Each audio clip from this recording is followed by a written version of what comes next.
गेली 90 कोटी रुपयाचा पीक विमा जमा होतोय। 30 कोटी रुपयाचा पीक विमा शेतकऱ्यांच्या खात्यामध्ये जमा, त्यांच्या खात्यात देखील पैसा जमा होतोय। शेतकरी मित्रांनो, तुमच्यासाठी खूप मोठी आनंदाची बातमी आली आहे। ती म्हणजे 90 कोटी रुपयांचा आता पीक विमा मंजूर झालेला आहे। प्रति हेक्टरी तुम्हाला 40,000 रुपये आता वाटप सुरू झाले आहे। 20 जिल्ह्यासाठी आता GR काढण्यात सुद्धा आलेला आहे। त्यामुळे या 20 जिल्ह्यामध्ये अनेक शेतकऱ्यांना आता प्रति हेक्टरी 40,000 रुपये देणार असल्याची मोठी माहिती आता समोर आली आहे। आताच फडणवीस साहेबांनी तुम्ही आता व्हिडिओमध्ये ऐकलं असणार की आता 90 कोटी रुपये पीक विम्यासाठी आता जाहीर करण्यात आले आहेत। त्यामुळे शेतकरी मित्रांनो, तुम्ही जर 1 रुपयामध्ये मागील वर्षी पीक विमा भरलेला असेल तर तुम्हाला प्रति हेक्टरी आता 40,000 रुपये मिळणार असल्याची मोठी घोषणा आता आपल्या राज्याचे मुख्यमंत्री देवेंद्र फडणवीस साहेबांनी केली आहे। त्यामुळे शेतकऱ्यांना प्रति हेक्टरी 40,000 रुपये आता मिळणार आहे। याचा GR सुद्धा आलेला आहे। हा GR 20 जिल्ह्यांसाठी आलेला आहे। आता बघा शेतकरी मित्रांनो, कोणकोणत्या 20 जिल्ह्यासाठी पीक विमा जाहीर करण्यात आला आहे। स्वतः मुख्यमंत्र्यांनी याबद्दल सर्व माहिती आता सांगितली आहे। हा पीक विमा आता आम्ही जाहीर करत आहोत। हा GR सुद्धा काढण्यात आलेला आहे। त्यामुळे शेतकरी मित्रांनो, आता आपल्या राज्यात तुम्हाला माहितीच आहे 36 जिल्हे आहेत। 36 जिल्ह्यामधील वरील 16 जिल्हे वगळण्यात आले आहेत। फक्त 20 जिल्ह्यासाठी आता हा GR काढण्यात आलेला आहे।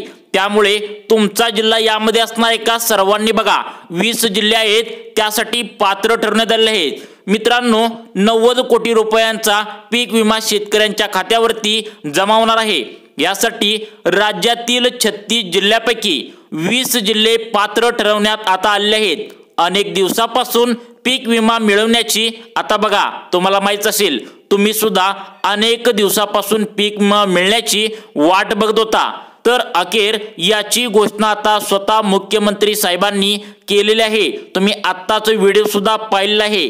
त्यामुळे तुम्हाला आज, उद्या, परवा या 3 दिवसामध्ये हा पीक विमा मिळण्याची दाट शक्यता आहे। याचा GR सुद्धा आलेला आहे।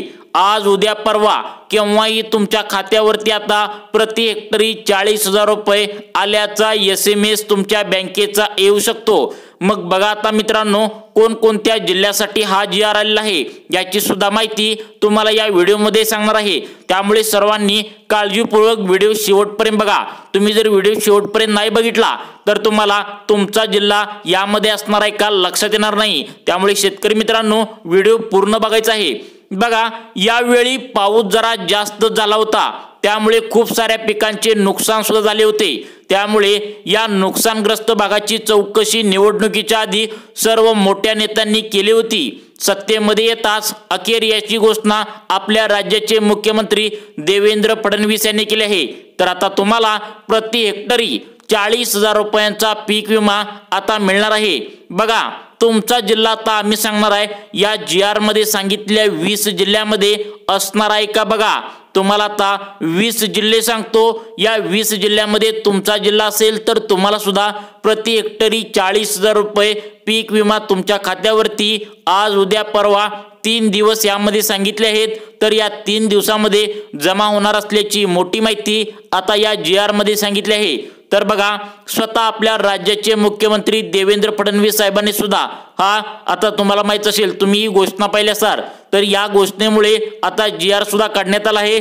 तर तुमचा जिल्हा यामध्ये असणार आहे का? सर्व शेतकऱ्यांनी इथे लक्ष देऊन बघा। शेतकरी मित्रांनो, बघा आता यामध्ये 1 रुपयामध्ये जो पीक विमा तुम्हाला मिळत आहे, तर त्या पीक विम्या संदर्भात 1 रुपयामध्ये जो पीक विमा मिळतोय, तर तुम्ही सुद्धा बातमी ऐकली असणार की पीक विमा बंद होणार याची जी अफवा बऱ्याच प्रकारे या ठिकाणी उठलेली होती। तर तो आता प्रॉब्लेम मिटलेला आहे। तर तुमचा पीक विमा असाच चालू राहणार आहे। मुख्यमंत्र्यांनी स्वतः यावर निर्णय घेऊन 1 रुपयामध्ये जो पीक विमा शेतकऱ्यांना मिळत आहे तो अजून पण इथून पुढे मिळत राहणार आहे। तर हा पीक विमा अजिबात बंद होणार नसल्याची मोठी माहिती आता समोर आली आहे। हा पीक विमा तुम्हाला आज, उद्या, परवा 3 दिवसामध्ये वेगवेगळ्या जिल्ह्यामध्ये हा वाटला जाणार आहे। तर तशा प्रकारचा GR सुद्धा या आता जिल्ह्यांचा आलेला आहे। तर यामध्ये 20 जिल्हे निवडण्यात आले आहेत। तर त्या 20 जिल्ह्यामध्ये तुमचा जिल्हा आता असायला पाहिजे, तरच तुम्हाला हा लाभ आता मिळणार आहे। तर बघा शेतकरी मित्रांनो, तुम्हाला हा जो पीक विमा मिळणार आहे तर बघा कोणकोणत्या जिल्ह्यांना मिळणार आहे। परंतु शेतकरी मित्रांनो यामध्ये एक मोठा प्रॉब्लेम झाला आहे। तो प्रॉब्लेम म्हणजे आता यामध्ये 3 प्रकारचे शेतकरी आता वगळण्यात आले आहे। म्हणजे 3 प्रकारच्या शेतकऱ्यांना पीक विमा कधीच भेटणार नाही।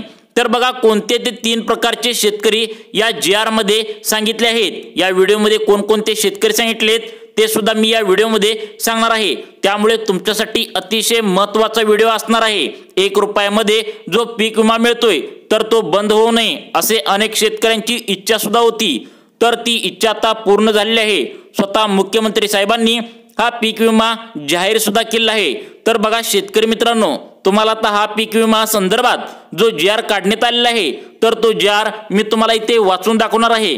तर 2025 मधील सर्वात मोठी आनंदाची आणि गोड बातमी शेतकरी मित्रांसाठी आलेली आहे। बघा आता शेतकरी मित्रांनो हा जो GR आहे या GR मध्ये ज्या शेतकऱ्यांनी आता केळी पिकाचे ज्या शेतकऱ्यांचे नुकसान झाले आहे तसेच आंबा पिकांचे ज्या शेतकऱ्यांचे नुकसान झाले आहे, 2024 मध्ये ज्वारीचे नुकसान झाले आहे, बाजरीचे नुकसान झाले आहे, तूरचे नुकसान झाले आहे, मूगचे नुकसान झाले आहे, सोयाबीन यामध्ये आहे, तसेच कापूसचे नुकसान झाले आहे, कांद्याचे नुकसान झाले आहे, अशा वेगवेगळ्या प्रकारच्या 30 प्रकारच्या बघा 30 प्रकारच्या वेगवेगळ्या पिके जे आहेत तर यामध्ये नमूद करण्यात आले आहेत। तर या 30 पिकांसाठी या 20 जिल्ह्यातील शेतकऱ्यांनी जर 1 रुपयामध्ये 2024, 23 किंवा 22 3 वर्षामध्ये पीक विमा भरलेला असेल तर तुम्हाला शेतकऱ्यांना हा पीक विमा मंजूर झालेला आहे। तर आता तुम्ही ते चेक करायचं आहे। मी तुम्हाला वेगवेगळ्या जिल्ह्यांची नावे सांगतो। 20 जिल्हे यामध्ये सांगितले आहेत। तुम्ही कोणत्या पिकासाठी हा पीक विमा भरलेला आहे। यामध्ये माळरान जमिनीसाठी वेगळा पीक विमा आहे, तसेच बागायती जमिनीसाठी वेगळा पीक विमा आहे। त्यांच्यासाठी वेगवेगळा पीक विमा आलेला आहे। तर त्यामध्ये खडकाळ जमीन असेल किंवा तुमची बागायती जमीन असेल वेगवेगळा पीक विमा आलेला आहे। तर तुम्हाला किती पीक विमा भेटणार आणि तुमचं माळरान जमीन आहे का बागायती जमीन आहे, फळबाग आहे का तुमचं हंगामी आहे म्हणजे ज्वारी बाजरी आहे, यानुसार तुमचं जे काय असेल ते पीक विमा भेटणार आहे। तर बघा शेतकरी मित्रांनो आता किती पीक विमा तुम्हाला भेटणार आहे याची सुद्धा सविस्तर माहिती तुम्हाला या GR मध्ये आम्ही सांगितले आहे। तर बघा यामध्ये 3 प्रकारचे शेतकरी आता अपात्र देखील होणार आहेत। तर ते 3 प्रकारचे शेतकरी मी तुम्हाला कोणकोणते आहेत ते सांगणार आहे। त्यानंतर 20 जिल्हे सांगणार आहे। तर बघा पहिल्यांदा आपण पाहूया कोणते ते 3 प्रकारचे शेतकरी आहेत जे पीक विम्यासाठी आता 2025 मध्ये आता जो जी काय असेल ते GR आलाय तर या पीक विम्याला पात्र जे ठरणार नाहीत ते तुम्हाला शेतकरी सांगतो। त्यानंतर लगेचच तुम्हाला 20 जिल्ह्यांची नावे सांगतो ज्या जिल्ह्यामध्ये तुमचा जिल्हा आता असायला पाहिजे। तर आता सुरुवात करूया मित्रांनो। पहिला जो प्रकार आहे तर शेतकऱ्यांचा तो म्हणजे ज्या शेतकऱ्यांनी चुकीच्या पद्धतीने पीक विमा यासाठी घेतला आहे। म्हणजे बघा पहिला जो प्रकार आहे तो म्हणजे ज्या शेतकऱ्यांनी गायरान जमीन दाखवली आहे तर अशा शेतकऱ्यांना आता या पीक विमामध्ये पैसे मिळणार नाहीत। तसेच ज्या शेतकऱ्यांनी सरकारची कृषी विभागाची जमीन दाखवून त्यावरती पीक विमा घेतला आहे, बघा पीक विम्यासंदर्भात भरपूर घोटाळे आता समोर येत आहेत। त्यामधील पहिला जो प्रकार आहे तो म्हणजे तुम्ही गायरान जमीन दाखवून पीक विमा जर घेतली असेल तर तुम्हाला पैसे मिळणार नाहीत। त्यानंतर कृषी विभागाची जर जमीन दाखवून तुम्ही पीक विमा जर घेतली असेल तशा प्रकारची खोटी माहिती सरकारला दिली असेल तर अशा शेतकऱ्यांना सुद्धा इथून पुढे पीक विमा भेटणार नाही। तसेच आपल्या राज्यातील असे पण काही जिल्ह्यातील शेतकरी आहेत बघा त्यांनी काय केलंय की रस्त्याच्या कडेला जी शेतकरी सरकारची जी जमीन असते तर ती स्वतःचीच असल्याची दाखवून पीक विमा भरताना संबंधित अधिकाऱ्यांना आतून पैसे देऊन पीक विमा तशा प्रकारचा भरलेला आहे। तर याचा GR सुद्धा आता घेतला बघा काय सांगितले या GR मध्ये तशा प्रकारची माहिती सांगितल्या की आता ही 3 प्रकारची आता हे शेतकऱ्यांना हा GR मध्ये सांगितले की तुम्हाला पैसे मिळणार नाहीत। सरकारला तशा प्रकारचं उघडकीस सुद्धा आलेलं आहे। तर अशा शेतकऱ्यांना आता पीक विमा दिला जाणार नाही। बघा जो GR आलाय तो या आता 36 जिल्ह्यातील 20 जिल्ह्यांसाठी GR आलेला आहे। तर त्या जिल्ह्यांची नावे मी तुम्हाला व्यवस्थित वाचून दाखवतो। सर्वांनी इथे आता लक्षपूर्वक बघायचं आहे तुमचा जिल्हा यामध्ये असणार आहे का बघा। बघा यामधील अकोला आहे, नागपूर आहे, परभणी आहे, रायगड आहे, नंदुरबार, हिंगोली, नांदेड, यवतमाळ, सिंधुदुर्ग, ठाणे, पालघर, धुळे, पुणे, लातूर, बुलढाणा, नाशिक, अहमदनगर, सोलापूर, सातारा, बीड या जिल्ह्यानुसार तुम्हाला पीक विमा लवकरच मिळण्याची शक्यता आहे। मित्रांनो, अशाच प्रकारचे दररोज व्हिडिओ पाहण्यासाठी आमच्या लाईफ चेंज मोटिवेशन या योजनांच्या चॅनलला नक्की सबस्क्राईब करून ठेवा। धन्यवाद।